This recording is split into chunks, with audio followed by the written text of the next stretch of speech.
का पाठ किया है।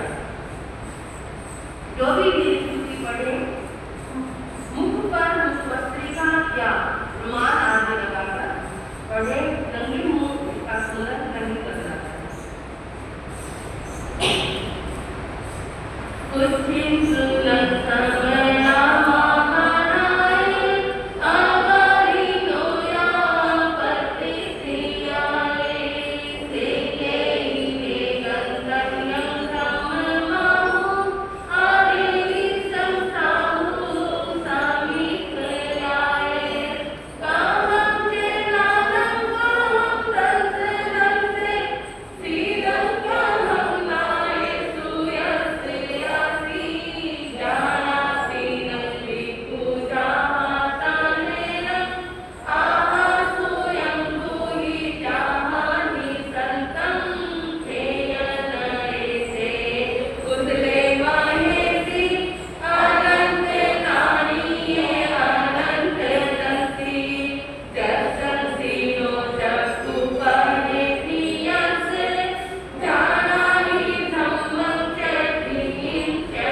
आज 16वें दिवस पर 16वीं गाथा का 108 बार जाप किया जा रहा है और आज के जाप के लाभार्थी हैं सौभाग्यशाली परिवार जोगिंदर पाल जैन रेणु जैन न्यू सूर्य बिहार से।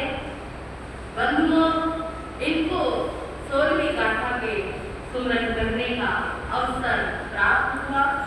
इनके लिए बहुत बहुत मंगल आशीर्वाद है। इनकी धर्म भावनाएं इसी तरह आगे से आगे बढ़ती रहे और प्रभु महावीर के प्रति इनका जीवन समर्पित रहे। हम तो चतुर्मास प्रारंभ से ही देख रहे हैं, प्रतिदिन प्रवचनों में इनका आना होता है। इन्हें प्रेरणा देने की जरूरत ही नहीं रहती। जब से चतुर्मास प्रारंभ हुआ है तब से भाई जोगिंदर जी प्रवचन में अवश्य आते हैं। बहन रेणु जी प्रवचनों का भरपूर लाभ ले रहे हैं। इसी तरह इनकी धर्म श्रद्धाएं आगे से आगे बढ़ती रहे, ऐसा गुरुओं का मंगल आशीर्वाद है।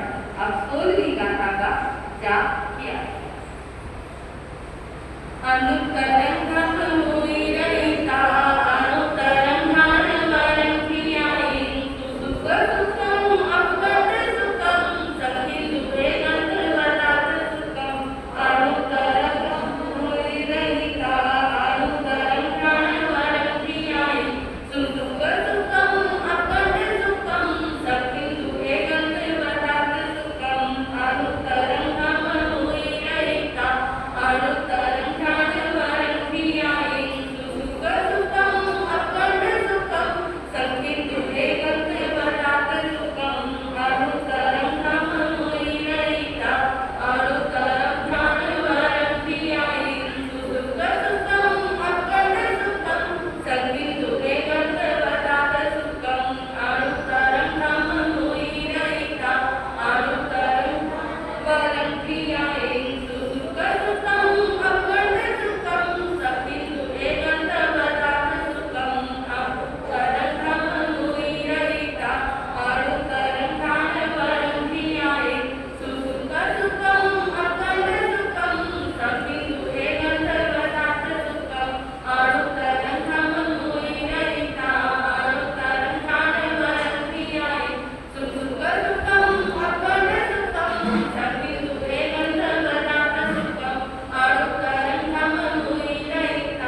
Sukham Sankindu Ekantara Vadata Sukham Anuttarang Dhamma Muni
प्रेमी श्रोतागण,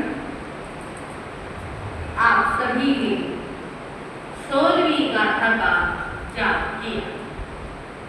इसका क्या अर्थ है? अणुतरंग धम मुई रहेगा,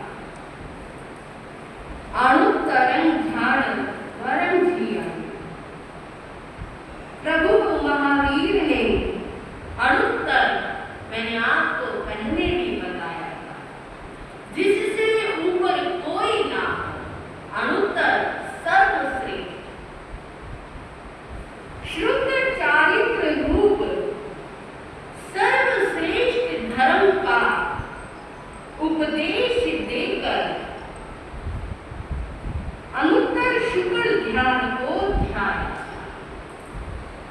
यानी प्रभु ने अनुत्तर धर्म का उपदेश दिया।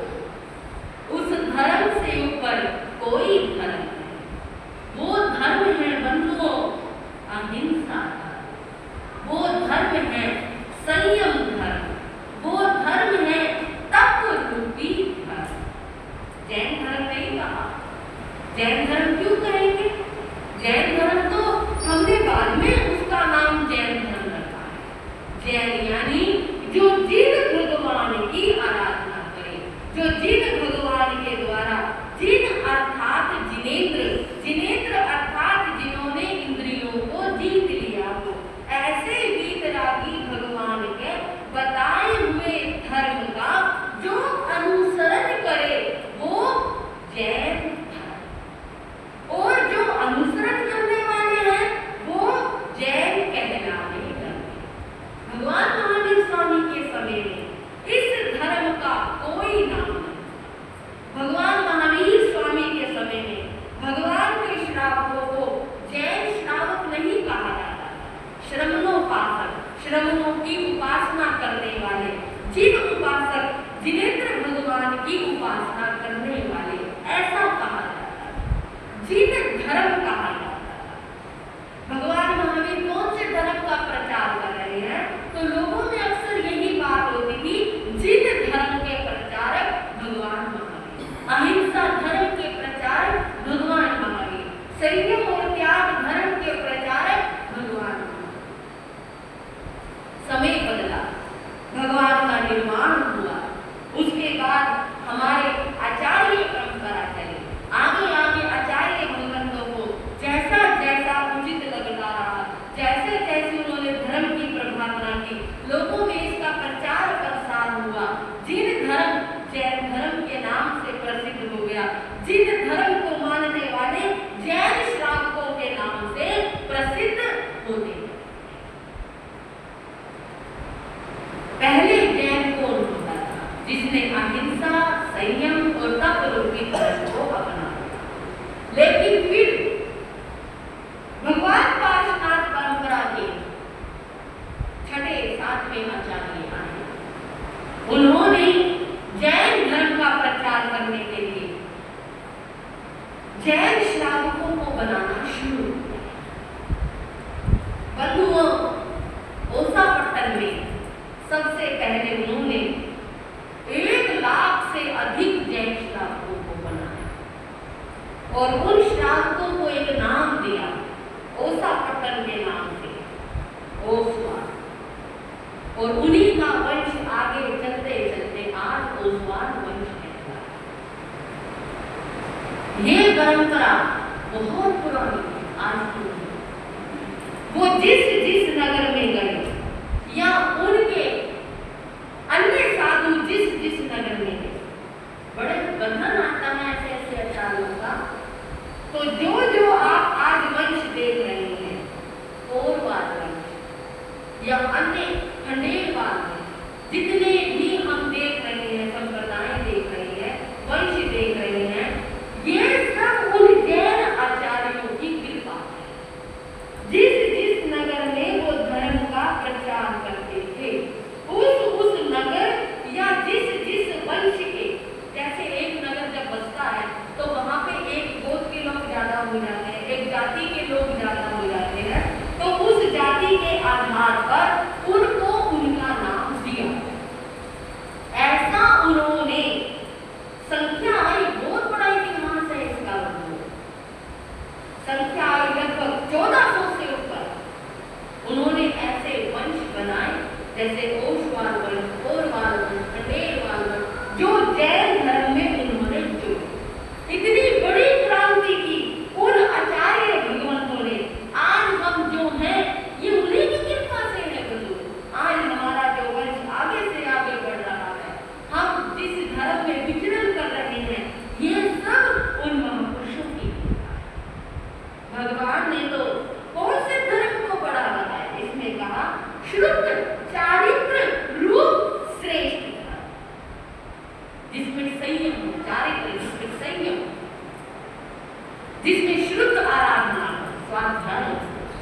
जिसमें अहिंसा, जिसमें तप हो, ऐसा धर्म प्रभु ने सर्वश्रेष्ठ धर्म बताया।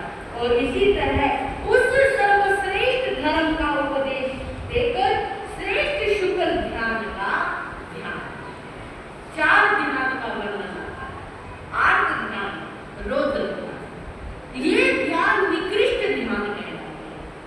आर्त ध्यान, सारे दिन रोते रहना, पिछली बातों को याद करते हुए मन दुखी करते रहना, रोते ही रहना, आर्त ध्यान करते रहना।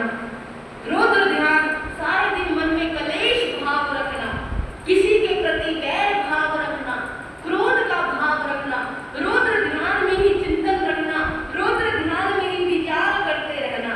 ये दोनों ध्यान निकृष्ट ध्यान। इन दोनों ध्यान का प्रतिदिन ध्यान करने से जीव की गति बिगड़ जाती है, या तो त्रियंच गति या नरक गति। पदम ध्यान और शुक्र, ये सर्वश्रेष्ठ ध्यान, आर्त ध्यान, रौद्र ध्यान, धर्म ध्यान और शुक्र ध्यान। इसमें धर्म ध्यान और शुक्र ध्यान, ये 2 ध्यान सर्वश्रेष्ठ। धर्म ध्यान में सदैव चिंतन रखना, हे प्रभु मेरा भी कल्याण हो, मेरी भी आत्मा का कल्याण हो, मैं कहाँ से आई हूँ ये तो पता नहीं, कहाँ मुझे जाना है ये भी नहीं पता, लेकिन जो ये मुझे बीच की जिंदगी मिली है ना, मेरी इस बीच की जिंदगी में सुख, शांति, आनंद व्याप्त हो। मेरा ये जीवन जो मुझे दुर्लभता से प्राप्त हुआ है, इस जीवन में मैं ऐसे कर्म करूं, किसी का दिल ना दुखे, किसी को ठेस ना पहुंचे, किसी को मेरी वजह से कोई तकलीफ ना हो। इस तरह हम श्रेष्ठ धर्म ध्यान भावना पाते जाए, अपने पापों का प्रायश्चित करते जाए, तीर्थंकर प्रभु का सुमरन करते जाए, तो बंधुओं आने वाले समय में वही धर्म ध्यान शुक्र ध्यान तक चढ़ जाता है। और जब शुक्र ध्यान होगा तो केवल ध्यान क्या होता है? शुक्र ध्यान सर्वश्रेष्ठ ध्यान होता है। शुक्र ध्यान में जब आत्ममंडल होता है पूरा सफेद हो जाता है, शुक्र सफेद। और वो शुक्र ध्यान कैसा था? उनका ध्यान दोष रहित था, कोई दोष नहीं, दोष मात्र, अंश मात्र नहीं। परम शुक्र शंख और चंद्रमा जैसा स्वच्छ था।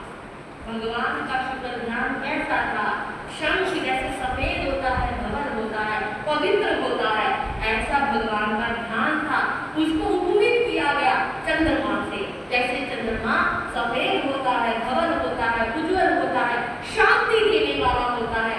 जो भी चंद्रमा की चांदनी में बैठ जाता है उसे शीतलता का अनुभव होता है। उसी प्रकार बंधुओं भगवान का जो शुक्र ध्यान था, उनका आधा मंडल इतना शांत और शीतल और आनंददायक था कि जो भी भगवान की शरण में आता था वो परम शांति का अनुभव करते था। ऐसा भगवान का ध्यान था, ऐसा परम शुक्र ध्यान प्रभु महावीर जो स्वयं भी उस ध्यान में विचरण करते थे और अपनी वेशराय में आने वाले सभी लोगों को उस ध्यान तक पहुंचा देते थे। ऐसे कल्याणकारी प्रभु महावीर थे। जो व्यक्ति इस गाथा का सुमरन करता है बंधुओं, उसके विचार, उसकी भावनाएं शुभ होती। जैसे इंसान एक नेगेटिव विचारों में रहता है, भयभीत रहता है, लेकिन जो इस गाथा का सुमरन करता है उसमें पॉजिटिविटी आती है, सकारात्मक विचार आते हैं, उसका ध्यान शुभ होता है और उसको शुभ अनुभूतियां होनी शुरू हो जाती है। तो इस गाथा का ये फल है, उसका धर्म श्रेष्ठ बनता है, उसमें शुक्र ध्यान का प्रभाव पड़ता है और उसमें सकारात्मक विचारों का आना होता है, उसके नकारात्मक विचार दूर होते हैं। बंधुओं इस तरह से आप सबके मन में एक शंका होगी कि इस स्तोत्र की रचना कहाँ? शंका तो होगी, पेपर में प्रश्न भी आया हुआ है। थोड़ा सा अगर इस पर विचार किया जाए, जब गणधर यानी जब सुधर्मा स्वामी गौतम स्वामी आदि भगवान के समोसरण में गए, जब उन्होंने भगवान से दीक्षा अंगीकार, दीक्षा लेने के बाद भगवान उनको त्रिपदी उत्पाद, व्यय, द्रव्य, इस त्रिपदी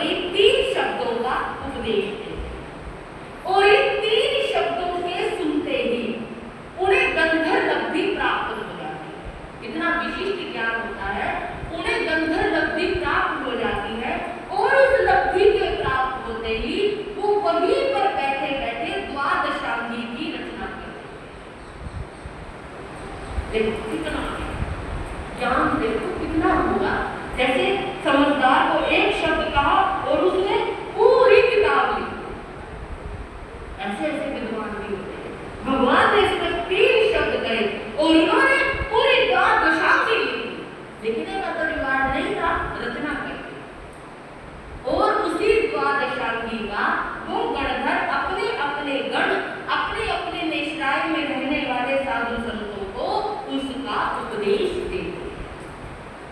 तो द्वादशांगी की जब गणधर रचना करते हैं तो कहाँ रचना हुई इसकी? आप खुद ही उपयोग लगा, वहीं बैठे बैठे उन्होंने द्वादशांगी की रचना कर दी। तो आप उपयोग लगा, ये दूसरा अंग सूत्र है, दूसरा अंग सूत्र है। द्वादशांगी में इसका दूसरा नंबर है। द्वादशांगी अर्थात 12 अंग सूत्रों की वो रचना करते हैं। तो आप उपयोग लगा लेना कि इसकी रचना कहाँ। अब ये आपको सोचना, मैंने आपको हिंट दे दी। इसका बंधु पढ़ने का बहुत लाभ होता है।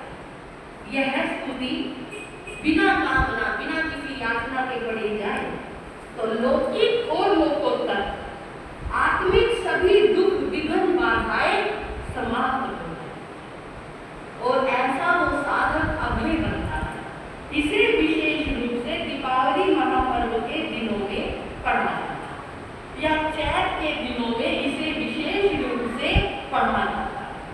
हमारे पूर्व संतों ने भी इसका बड़ा स्वाध्याय किया है, जिसमें वेल जी ऋषि जी महाराज, वेल जी ऋषि एक संत हुए।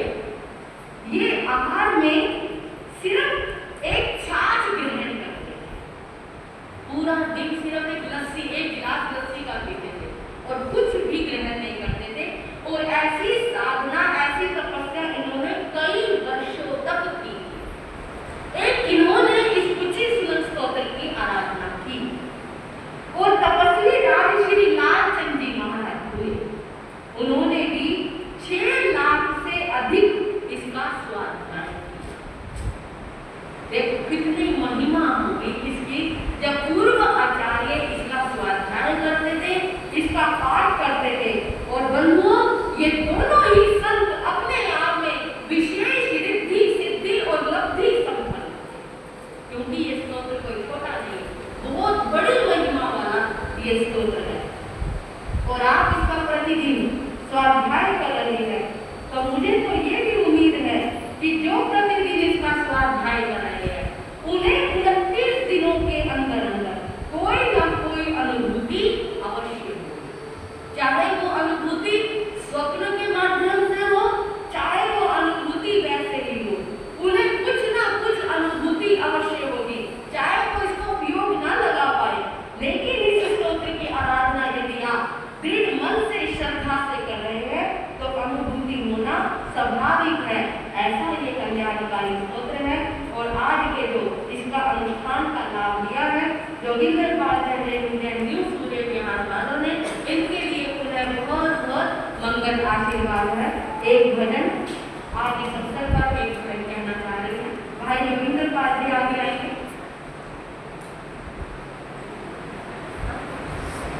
सुंदर नगर से हाँ जी, वो अपना एक भजन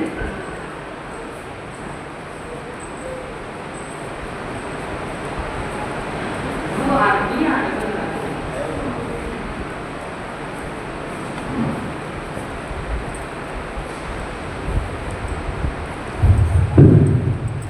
बोलिए भगवान